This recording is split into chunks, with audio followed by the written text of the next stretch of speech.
originally I was actually in a completely different career. I started my career in consumer packaged goods. I worked in brand management. And then I ended up in management consulting because I'd had a dream as an undergrad in university wanting to go into management consulting. Finally made my way there after finishing my MBA and just started to realize that I wasn't feeling super connected to my work. I was working in retail, which I love, but I was helping really big brands and I didn't always feel like I was doing impactful work. And it was really this like fateful moment that I've told the story, I feel like 1,000 times, so I'll keep it short. But I was packing for a yoga retreat. I'd never been on one before. This is like 2012, maybe not as popular as they are now. And I was like, what's a yoga retreat? So I was like trying to pack and I was shoving everything into my suitcase, way overpacking because I'd never been on one. And my suitcase ripped. So it was like a super last minute trip. I was a last cancellation spot, fell into the trip. So I'm packing the night before, suitcase rips, zipper rips, have to shove everything to a small bag last minute. It's 3 a.m. and my flight's at 7 a.m. or something. I have to be at the airport. You're trying to figure it out. And then as I'm like going through everything I'm bringing, I'm like, why am I bringing this? I'm just going to wear this on the plane. And then I might wear this down here. And I was just starting to question everything. And it sparked the concept that like, why do we need to travel with so much stuff? And why don't we have more versatile options for travel? So really the first product idea that I came up with was this innovative 8-in-1 tunic, dress, scarf, cardigan, cape piece called the Chrysalis Cardi. We still have it in our collection today. And it was based off that idea that was really popular at the time of the infinity scarf that can convert it into 100 different things. Except yeah, exactly. Except those pieces didn't work because usually the fabric was poor quality. Typically wasn't hemmed. You had to tie it so it looked like a potato sack, which could be cute, but it did not look cute. And so I was like, there's got to be a better way to do this. What if we can just make this thing do like maybe 4, 5, 8 things max, not 30. We don't need 30. And what if I can find a way to hold it together so that when you're wearing it, it actually looks like what you're wearing, not a scarf tied into something. So through that process, I came up with these like strategically placed snaps on this garment, ultra soft, sustainable fabric. And then I was like, you know what? I got to launch this. I got to create a product. So that's originally how the business idea sparked, just from that one product, which kicked off the whole collection. Is that where you came up with the name Encircled? Sort of. Yeah. Okay, great. Yeah. It's interesting how we name our businesses early stages and then it develops into something else. And it's sometimes relevant to the name we gave the business. Yeah. Other times not at all. Yours is still in there still. Thankfully, tell me, like you're explaining for the very first time, what does sustainable fashion mean? So sustainability in fashion is not just the materials that we make a product from. That's definitely one component, but sustainability is a really holistic viewpoint to the production of fashion, I would say in general. So we call ourselves a slow fashion brand. Many people will be familiar with fast fashion brands like H&M and Zara and the like. And really fast fashion brands, their goal is to pump out as much new product as possible, make it as cheap as possible. And therefore it's not necessarily built to last, not really using premium materials, really designed to be worn a couple of times. We're making so much of it. Why is that? A lot. Yeah. So like the newest kind of like fast fashion brand that's exploded onto the scene is one called Shein out of China.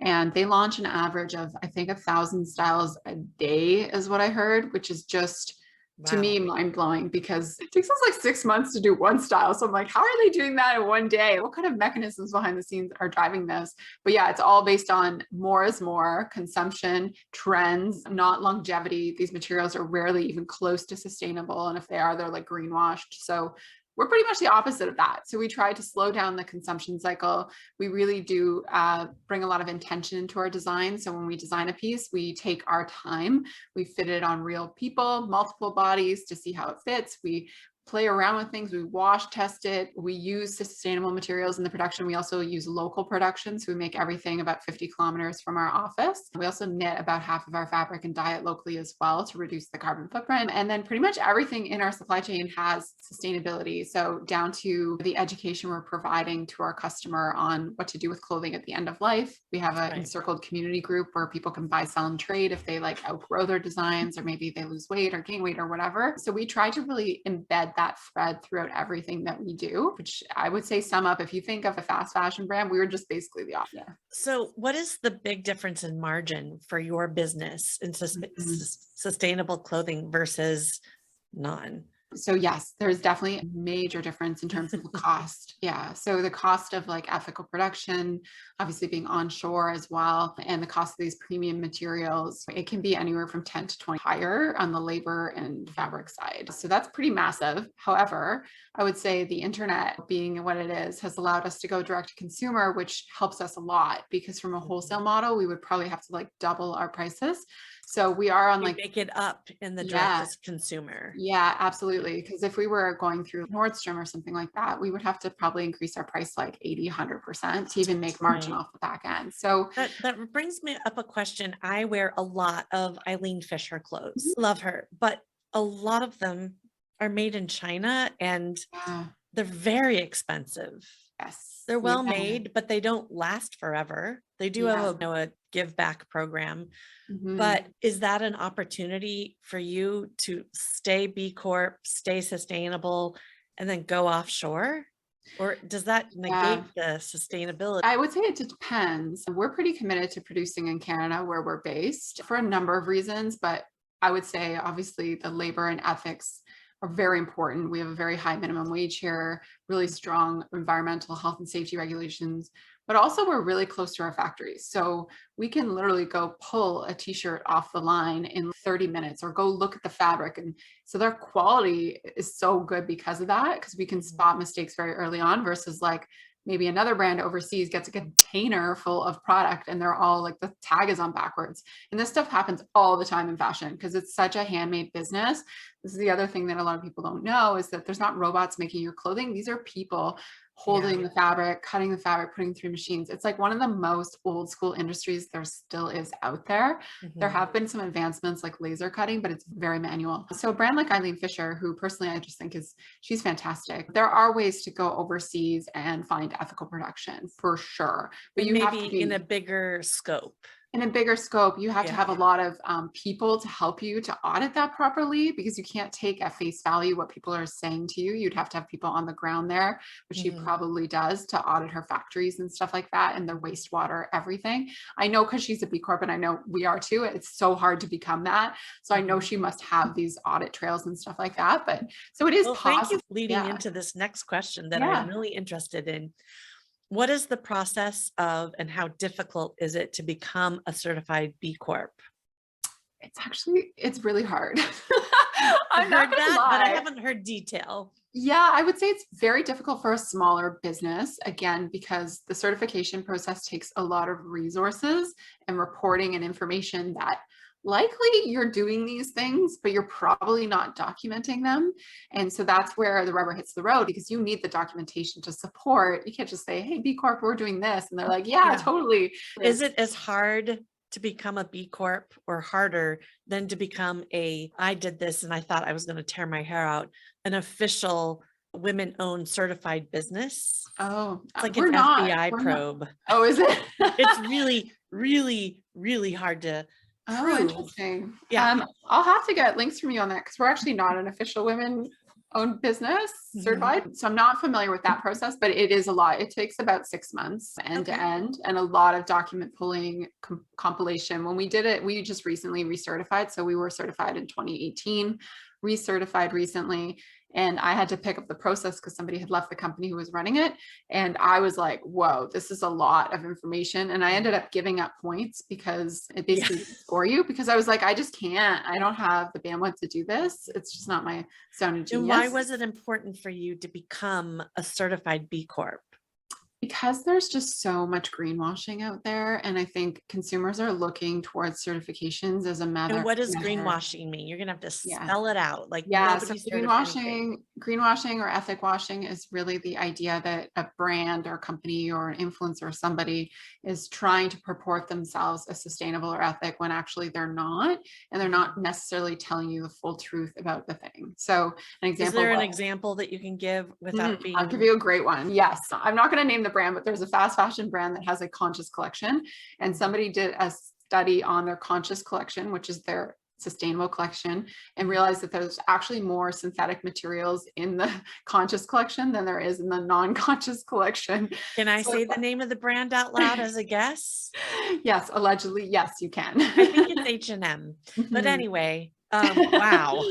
Yeah, so that's like an example of greenwashing because a consumer would think, yeah, look, they're being sustainable. But when you I start to did. unravel, yeah, when you start to read the Absolutely. labels, you're like, Yeah. whoa, this isn't sustainable, or it's 20% a sustainable material. So that's a great example of greenwashing. And again, like anybody can make these claims. In my career, I worked in toothpaste marketing at one point, and that I was on a product that was drug regulated in Canada. So you couldn't just say anything about it. You had to have like factual studies, clinical studies.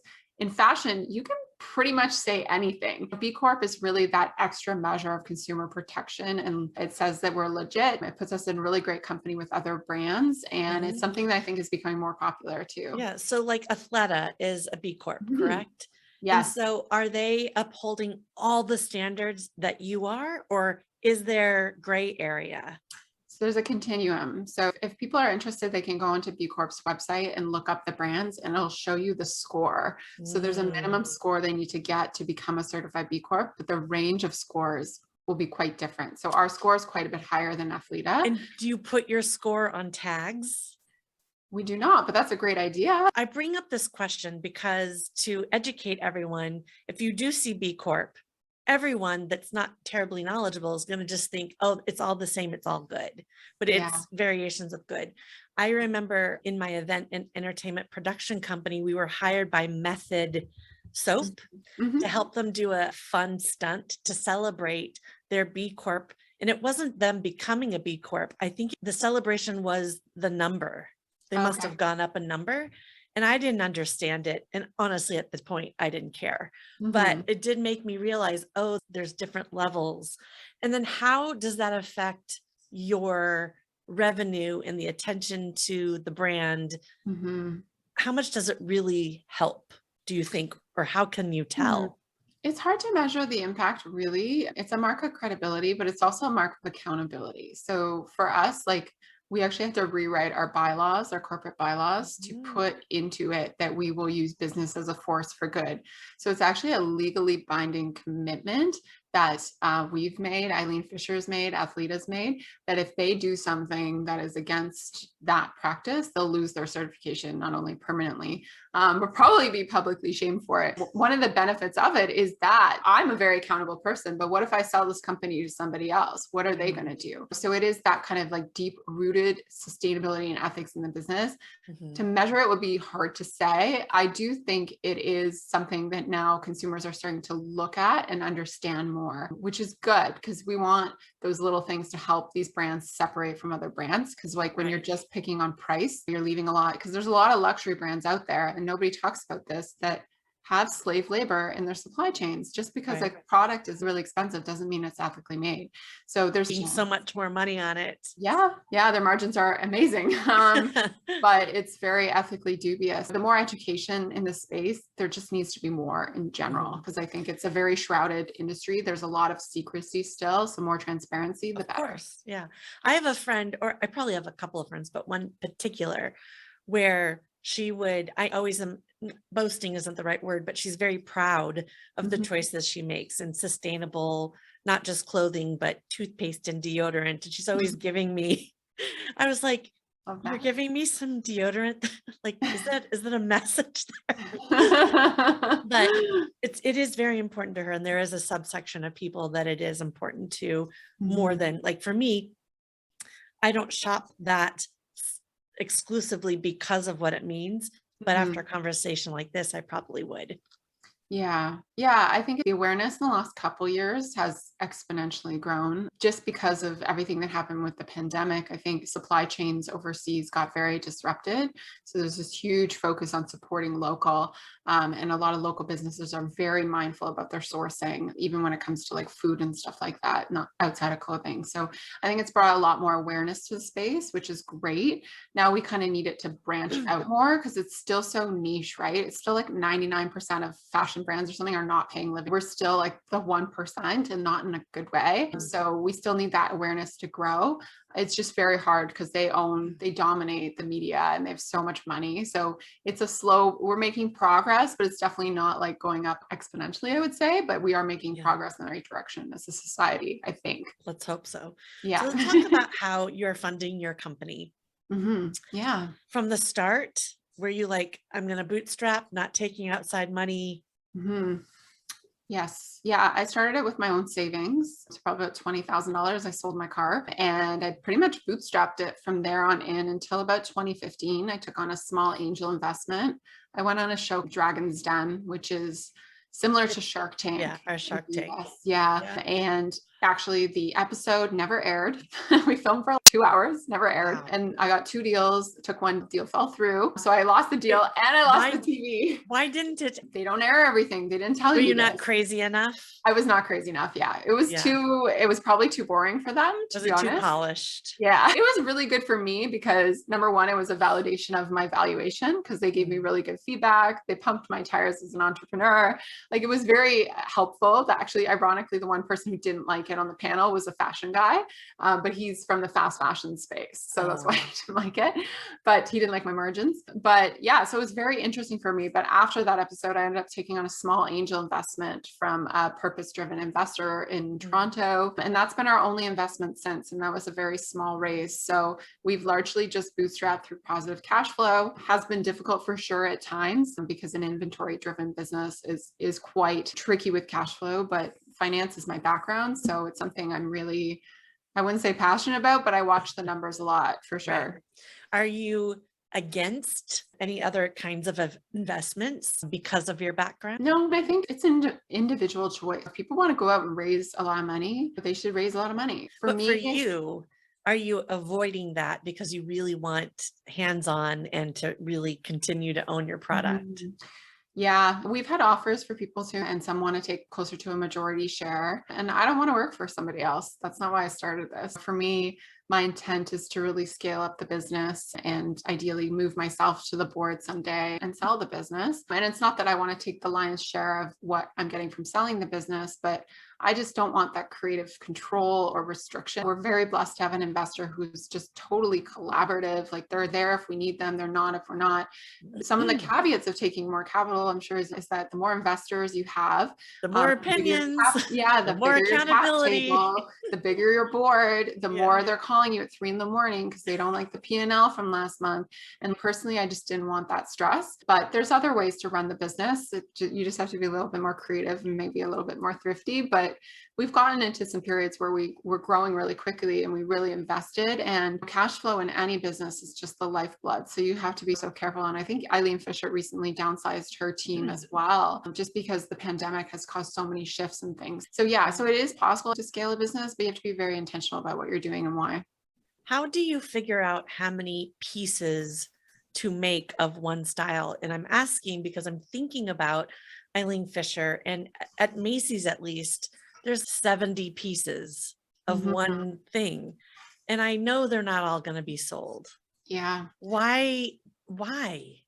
Yeah. So part of slow fashion is really like minimizing your production and doing small batch production. So that may seem like a lot, and I don't know what her volumes are, but when you think about somebody like H&M, who's probably doing run sizes of 100,000 pieces, she's probably not doing that. We're very on the small end for sure. How many of one of your best-selling pieces do you make at a time? Maybe a couple thousand. It's not going to be that big. Number one, because the capacity here locally, they can't even do run sizes much bigger than that. Yeah, we warehouse them. Yeah. And then the cost, you don't want to keep too much inventory on hand. This is the balance, right? Like you want like enough that you have to sell, but then you don't want too much. You don't want like 6 months. You want maybe 2 or 3 months. And it's always a dance, right? With inventories. That for me has worked really well. I'm passionate about starting small. So that's the advice I always give to new entrepreneurs in this space is test a design. Even us, like when we launch a new design, we rarely run more than 100 to 200 pieces because we want to see what people think of it. Do they like it? Are they really like resonating with it? Is there anything we want to change from a fit perspective? And it's a lot easier to do that if you haven't run 2,000 pieces, and then have to mark down the inventory or carry it or hold it. So that's always been our process: slow and then scale. How do people find you and your brand for the most part? It's a mix. I would say we do a lot of influencer marketing, so a lot of gifting and seeding and paid collaborations, lots of paid advertising. So we still are pretty heavy into Facebook ads and Instagram ads, and then organic social as well. So we do a lot on Instagram and Facebook and a little bit on TikTok, and we really focus on education on our social channels. So that's something we're really passionate about, as well as collaborating with other amazing brands. So we do a lot of that with like other B Corps. We'll do some marketing campaigns and Oh, stuff like good. that to That's a build great awareness. idea. Yeah. So today, right now, it is April 28th. What is the biggest challenge that you're facing in your company today? Like when we get off this call and if you choose to face this challenge, what is it? I would say, I think it's finding focus and not, I'm a workaholic. I'm a very type A person, come from a very high performing athletic background. So I've had to really scale back my hours in the last few years, especially the last year, because I've had some health problems. And it's been hard for me to figure out how to do that in the business without taking on more. So like that schedule, when I say to myself, I want to work 5 hours a day because that's all I can do, I look at my schedule and I'm like, actually that looks like 9 hours. So that is my biggest challenge, is not taking on too much as a business owner. And then right now we're just starting to try to hire some people as well. So finding the right structure, I think, for the team is a big challenge too. That is always an ongoing challenge for a small business. And I think any business, but you're the founder CEO. And I would guess that you are still working in the business day to day. Oh yeah. Yeah. Right? I'm very heavily involved. And ultimately, one day you will probably come to realize, even though you love it and you're workaholic, that it's better for you to be more of a visionary and strategist rather than the day-to-day person. Everybody has their own path and their own journey. So Yeah. what is your brand's biggest strategy for growth this year? I would say focusing on making really amazing products. So we've really slowed down our product development cycle a lot. We got very excited last year because we had a lot of growth and we were like, let's make all these products. But we didn't do it the way we'd done it all along. And I think that impacted us. So we've really slowed down product development and tuned back into our customers, like what do they actually need, and really slowed that down. That's been like really successful. Lots more collaboration this year. So lots more partnerships with influencers and lots more reaching influencers outside of our typical space. So usually we would partner with like slow fashion influencers, but now we're reaching out to people in like the food, green beauty kind of space, organic lifestyle, like people who'd be adjacent, because I think there's a big teaching and learning opportunity there. And then probably third, just like working smarter, not harder. So we're doing a lot of internal efficiency stuff. We're actually moving our warehouse out of our studio in about a month. So that's a really big move because we've been self-warehouse since the beginning. So that's a big like efficiency play as well. What is your number one favorite piece on the site that we can all go and look at and buy? The dressy sweatpants are one of our top sellers. I live in mine. Love. I won't ask you to show them. Yeah, I do. I wear them almost daily and they are just classic. They were invented by me after a really long plane ride. And I was tired of those like polyester pants you have to wear for work. And I was like, why can't somebody make dress pants that look like sweatpants? And I was like, I guess that person's me. So that's been the legacy of that pant. And it is one of our most flattering pants on many shapes and sizes. So that one is a good one. And what is your size range? I really see like Athleta, they're going in store and so many stores are up to, 3X. I don't know how far up that they go. Yeah, I think online, I think now they go up to 6X. I could be wrong. We go up to 4X on some styles. Generally every style, extra large to extra small. We've started doing petite lengths. We're going to start doing tall. Again, it's a bit of a challenge for a smaller brand to do that many sizes in every style because it quadruples the inventory usually. And also our factories, if you do above a certain number of sizes, usually 6, you get upcharged again. So it becomes more and more expensive. So that's one of the costs of producing locally, but we want to do more of that. So like really we're focusing on less is more in our collection. And we added 2 styles in up to 4X, like 2 bestsellers. Now we're adding 2 more in the fall. So as we identify those hero products, we're building them out and making sure also too that we're designing them in a way that's intentionally designed for that size versus just grading up the size. So we actually refit all of our extended sizes on plus size fit models to make sure that they're sitting how they should sit when the fabric's It's like hanging cooking. You exactly can't so. just double or triple a recipe. No, it'll look weird because proportions don't necessarily, we're not like all of a sudden we all go up by the same inch, like in every area. That would be weird. So yeah, it's something we want to do more of. It's been a little challenging, but I think the more we refine our collection and focus on fewer but better pieces, the more we can do that kind of stuff. That's wonderful. That was a very good ending remark. So we'll end the podcast now, unless you have something else that we missed that you want to say.